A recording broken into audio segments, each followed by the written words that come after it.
ផ្ទុះការភ្ញាក់ផ្អើលស្ងាត់ម៉ាដូណាបង្ហោះរូបរៀបការនឹងនារីម្នាក់គ្រប់គ្នាថាសម្ដែងតែតាបុយបែរជាទម្លាយយ៉ាងនេះវិញនៅព្រឹកថ្ងៃទី5ខែមេសាឆ្នាំ2025នេះ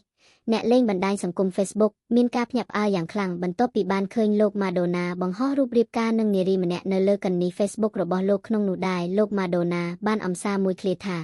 មុននឹងក្រោយដឹងតែមានអ្នកថតបង្ហោះហើយសូមអភ័យទោសដល់មិត្តភ័ក្តិទាំងអស់គ្នាដែលអត់បានអញ្ជើញព្រោះពិតជាខ្មាស់អៀនមែនអ្វីតាមអ្នកម្ដាយរូបភាពនិងសារនោះដែរក៏មានមហាជនខ្លះបានជឿនិងចូលរួមអបអរសាទរដល់លោកនិងខ្លះបានចូលទៅបញ្ចេញមតិថានេះគឺជាការសម្ដែងតែប៉ុណ្ណោះយ៉ាងណាមិញក្រោយលោកម៉ាដូណាបានបង្ហោះរូបភាពរៀបការនោះហើយស្រាប់តែពិធីករលោកតាបុយបានបង្ហោះសារមួយឃ្លាហាក់បញ្ជាក់ថាកម្មវិធីខាងលើរបស់លោកម៉ាដូណាគឺជាការពិតសារបញ្ជាក់នោះលោកតាបុយបានឲ្យដឹងថា